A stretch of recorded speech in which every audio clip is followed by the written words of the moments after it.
Hello everyone, greetings of the day. I, Professor Soumya Simon from the Department of Psychology, Kristu Jayanti College, am here to discuss with you in this video about Bhavan's family systems theory. We have already discussed two of the concepts in the previous video, and this is the second part where we are going to discuss about two more concepts in the same family therapy. So let's begin with the first one. So here we have the first topic, that is multi-generational emotional processes. Now in the previous video we discussed about how the relationships in a family is anxiety driven, and majority of the time we are trying to bring down those levels of anxiety in the family. We also discussed about differentiation of self, where we were talking about how an individual is always trying to strike a balance between individuation and togetherness with the other family members. Now, when we talk about multi-generational emotional processes, this is something that many at times people tend to ignore and think that may not be important, and we fail to understand the need to have a proper differentiated family ego mass. Now what is this differentiated or undifferentiated family ego mass? Now Bhavan says that individuals in their family of origin, that is their actual, the family that they were born in, is what is called as family of origin.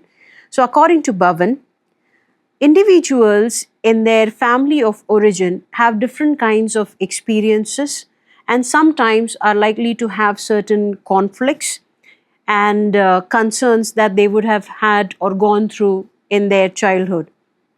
Many a times what happens is that individuals fail to deal with these emotions, conflicts, and concerns that they would have experienced in their family of origin.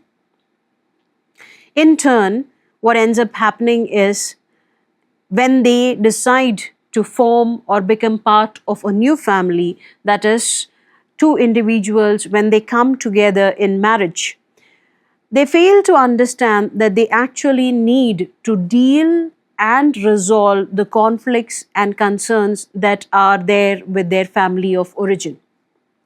Why would that be important? Well, it is important because the anxiety or the emotional fusion that they would have experienced in their family of origin has led them to be in a certain manner, which we discussed in the previous video, we called as a good differentiated self. So as you can understand, when two individuals coming from two families whereby they did not have a sense of autonomy, whereby they did not have a balance in individuation and togetherness, and have lower levels of differentiation of self, when these two individuals come together as a new family, it becomes very difficult for them to respond and relate to each other in a healthy manner, because already they are carrying a lot of unfinished businesses or baggages that they have experienced in the family of origin. Therefore, according to Bhavan, it's very important that we deal with these aspects in the therapy and help the two individuals to create a good differentiation of self, to deal with all the unfinished businesses that they have had in their families of origin. How is that going to help? We might say that now they have formed a new family, they are going to have a new life, and why it's so important to resolve the conflicts and concerns in the family of origin? Well, it is because when they come together, of course, they may have different concerns. They have to start a new life. There might be a lot of things that they need to deal with, as it happens very often in anybody's life.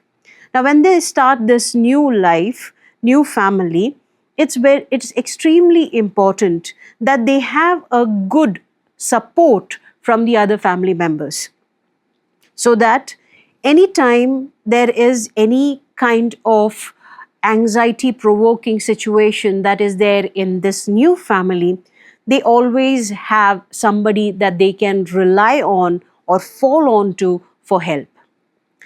Therefore, it's very important that the family members, the new family members, the husband and the wife, both have a good relationship or mend their relationship with their extended family members.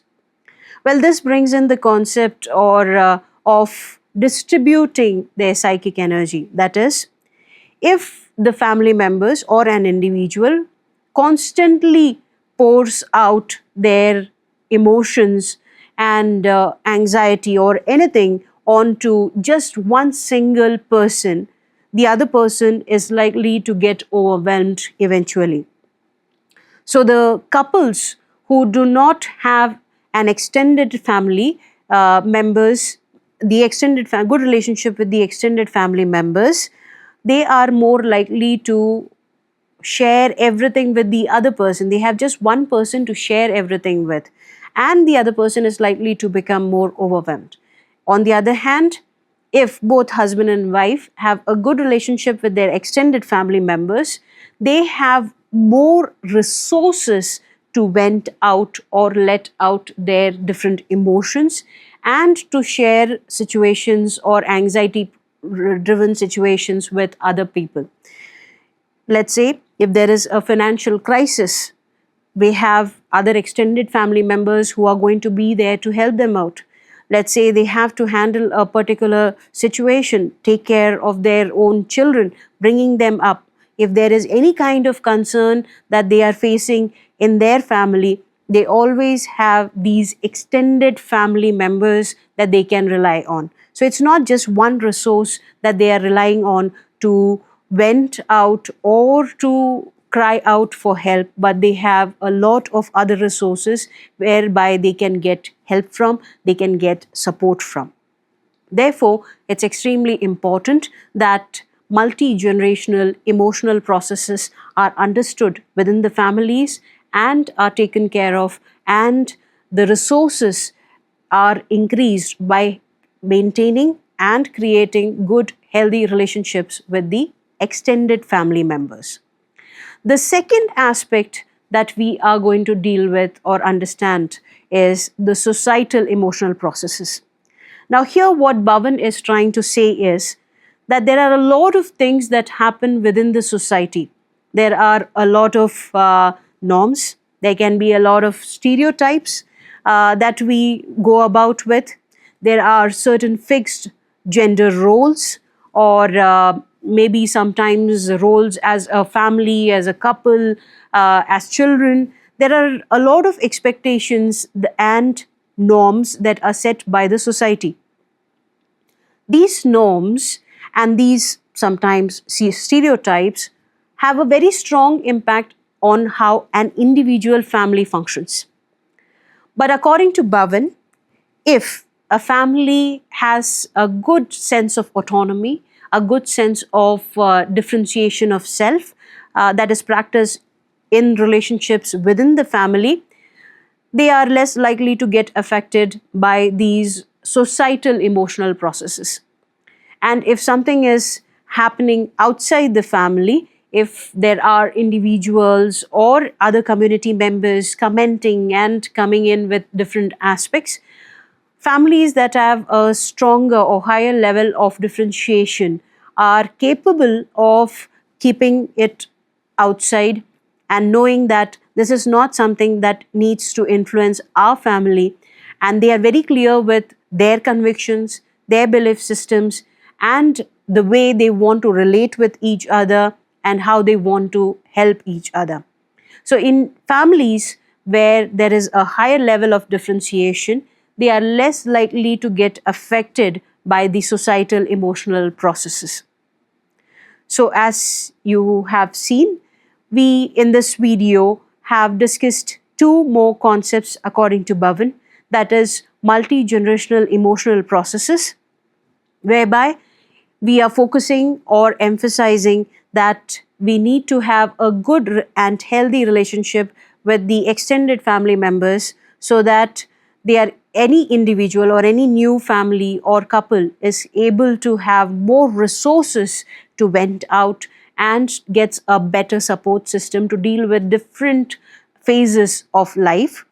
And also we discussed about the societal emotional processes, whereby we are focusing on how the different stereotypes or gender roles or different norms that are set in the society are likely to influence or affect an individual family, and how a good differentiation in level of differentiation in a family can be helpful in the family members being able to deal with those societal emotional processes and can stand strong with their convictions and their belief systems and go about doing things how they really want to run, how they want to run the family and how they want to relate with each other. So that's it with the theories, different theoretical concepts that we have here in Bhavan's family systems theory. Thank you so much, and hope you understood all of these concepts well, and we'll discuss the rest of the topics and the techniques in the next video. Thank you.